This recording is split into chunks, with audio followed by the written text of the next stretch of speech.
Ladies and gentlemen, may I have your attention, please? Thank you all very much for attending Open Mic Night with Robbie Vertrees. I am Robbie Vertrees. This is Open Mic. Anything goes.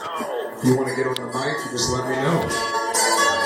My first act here is a local comedian and great friend of mine. He's going to get up and tell some jokes. Please give a warm welcome for John Maupin.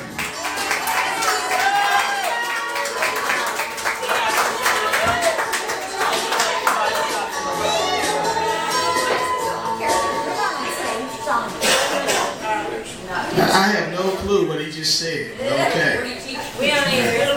He was probably drunk. I'm just going to assume that he was drunk. I like performing in front of drunk people because drunk people will laugh at anything. They will. They say, it's so funny. Especially when you pick up the mic. That's so funny. I'm like, okay, all right. So we need to ship in a bunch of drunk people. So we can make this performance the greatest ever. And sometimes sober people mess it up. They do. Because they pay attention to everything you say. And see, I like performing in front of white people because white people will lie to you. And they'll say, you're doing great. You are. And then so you walk out the door, they say, you suck. They do. They say, man, you're back. But black people, man, they won't do that. Black people will tell you to your face. They say, you're not doing great. And man, you might as well stick to whatever you was doing before you came in there. And they will boo you too. They say, boo! I was at my job, and man, they booed me outside of the place. When I got my car, they was running next to my car, boo! Then I got to my job, man, I was about to get out of my car, they said, boo! I said, man, what are you doing here, man? I'm at my job. I said, well, I just want to make sure that you know for sure that you was bad yesterday, you know. Just want to confirm it. We had people walking out the door in the middle of my act, you know. I hate when they do it. I hope you trip on your way out. You know? Hope your car stops on you, you know. Oh, come on, man. That's harsh. That was harsh. Look, we're going to retract that statement. Make sure that wasn't said. No. Okay. All right. Come on back in then. I know. I hope your car really does stop on you. You know? But you know, but I don't want, you know, some people say, well, it's okay if it stops in my driveway. That's no fun, man. We want your car to stop on you 16 miles away from your house. You know, it's no fun to be at your house. And you get to your house and you say, oh, I made it to my house, man.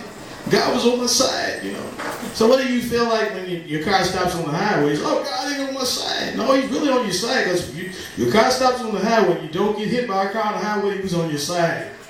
And the thing about it is, man, you know, if you ever had to walk on the expressway when your car stops on you, you can tell when people they're not comfortable, they've never been there before. They're walking like this and cars. But you can tell when somebody's used to walking the streets and they're just all calm. They've been there before, you know what I mean? Like lots of homeless people, they've been there before, they know. I ran into a homeless person yesterday, and I knew he was homeless because I was walking on one side of the street and he was coming on the other side, and he locked eyes with me. And I knew he wanted some money because he was in a hurry to ask me for something because he started running across the street and he didn't look to see any cars was coming and he got hit like 50,000 feet up in the air. So it's not really that important for you to get that stuff. You know, you could have stayed on the side of the street. Let me tell you that you're not going to get my money while you're safe. You know. What'd you say? Excuse me, ma'am. You want to be part of this act? Was this my act or is this your act? No, I'm just kidding. Now, when I have some friends come and see me, I appreciate that, you know. Makes me feel good. Feel the support, you know. You know, I used to get a lot of support from people, man. I got a dear friend, he would always say he was going to come. He would say, John, where are you going to be at? I said, I'm going to be at Bearno, I'm going to be at Bearno. Then the next week he said, John, where are you going to be at? So be at Bearno, the Oreo. Then the next week he said, John, where are you going to be at? And I said, man, you never show up. He said, well, obviously, you don't want me to come to your acts. And I said, well, obviously, you have Alzheimer's because I've been telling you over and over and over again where I'm at. You know? Yeah, it's horrible, man. And my family, they never would come and see me, man. I try to get them to give me support. when I was younger, I said, please come and see me, my parents. And my mom said, no, I'm not coming. I'm not going to go in those places. I said, Mom, you act like I asked you to come to the strip club or something, man. I just wanted you to come and see me do my comedy. So it was always my friends who would come to support me, man. My friends would come, they would. And I got support from the other comedians when I first started doing this because I would be extremely nervous. And these older comics would come up to me and say, this is what you do, kid. Take some of this alcohol and get up there. And that's the way you do it, you know? They would talk to me like they would give me some drugs or something. But I never would go into, I'd never slip into that. I would always do it without alcohol, anything in my system. But I would watch these guys get up with alcohol and they fall flat on their faces. They would, you know? I said, well, I know I ain't gonna do that, man. But comedians, man, what I noticed is I like to hang around a lot of musicians because comedians are very nasty people. They are. What am I saying about myself? Am I saying I'm a bad person? Yeah, I couldn't be saying that. So that's why I had to distance myself from. Because the first places I went to, we'd be in this bar, and I said, don't be open, John. Go speak to these guys. And I walked up to one of the comics at the bar, and I said, hey, my name is John Maupin. And he said, okay. And my hand was still out there. So I was embarrassed, and I said, I got to do something with it, so I just, stuck it in my pocket and walked away, you know. And comics, man, like I said, they just have this thing where like, they feel territorial.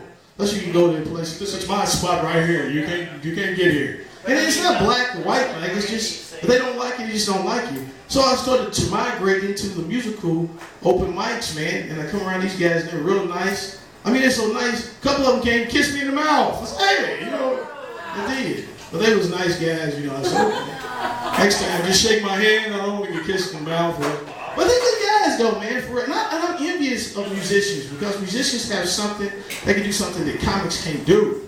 When they are not doing well, like I'm not doing well right now, what they do is they play their music. And they, they can look down. They say, oh, it's not going well, so you're looking down. And they peek out. But with me, I got to look the whole time. I got to stare out at the people who are not laughing like I am right now. I'm staring at the people who are not laughing. Most of you are drunk.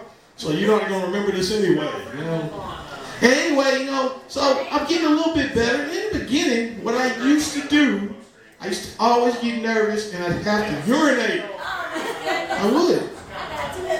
You got to do it now. What'd you say? Oh, okay. Well, we share that. We got that in common. Yeah. But I used to do that, man. I would always feel my bowel movement. And I was like, oh my God. But then as I do it, I feel better. I would. I'd get up there and I'd bomb anyway. I said, well, I bombed, but at least I got rid of whatever was inside of my system, So it always makes you feel good, man.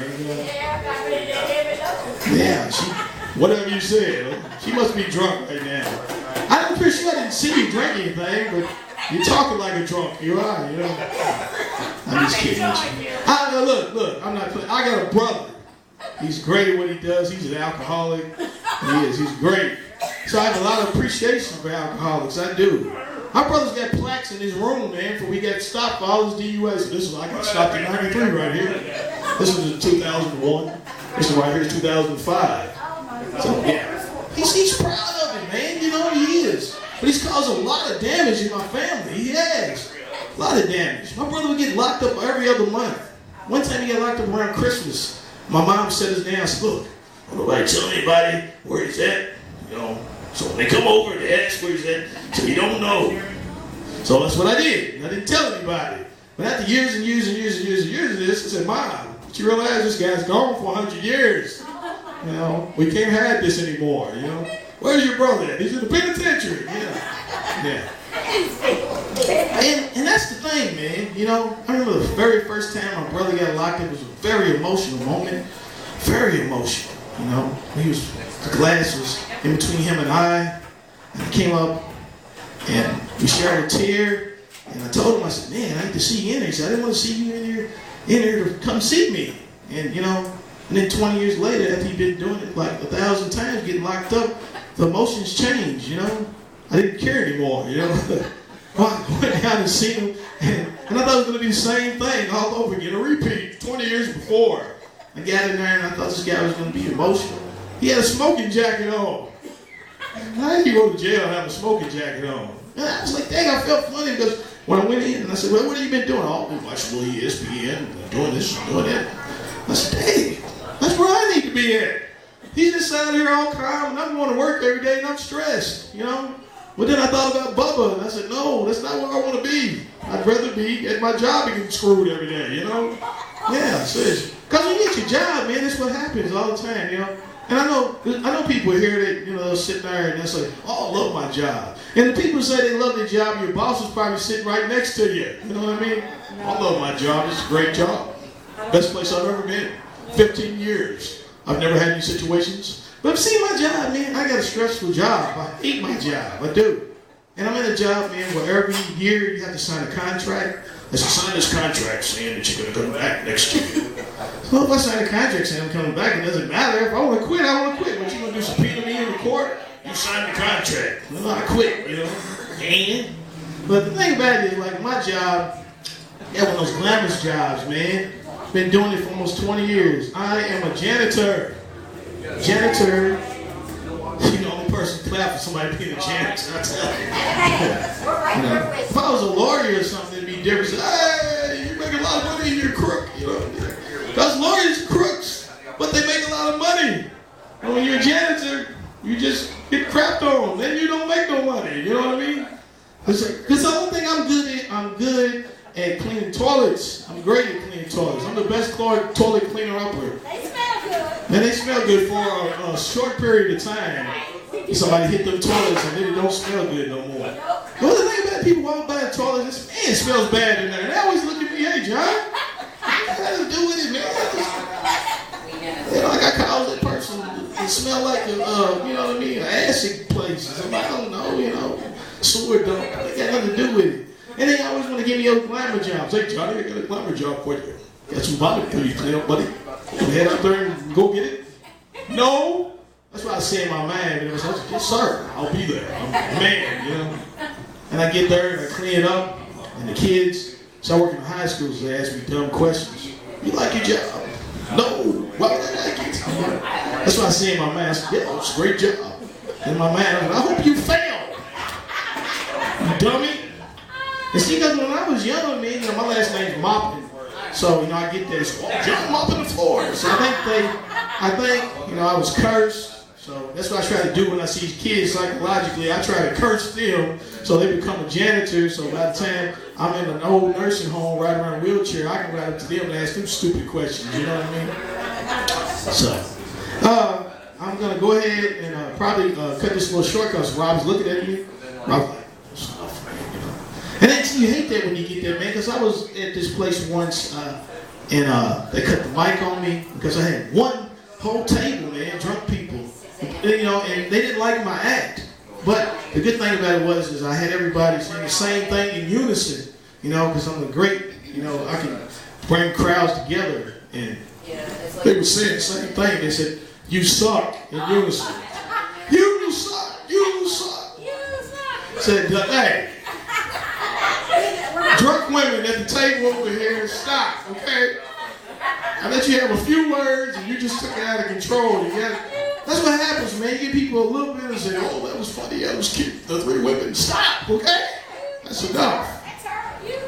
You see? Yeah, blame it on the black woman. You see what I'm saying? That was her. Yeah. Okay, now I'm starting to get freaked out now. I am. Now these are my friends. I love them. Hey, Rob, thanks. I appreciate everybody. You didn't laugh, you know. It's okay, you know. I like other people who did laugh, and a few people who didn't laugh, you know, it's all right. I know. I'm going to vomit right now, and we're going to see who's going to pick it up.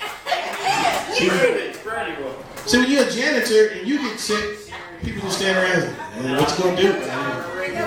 Yeah, take your shirt. I ain't got no mop. Take your shirt and mop it up. Y'all have a good night.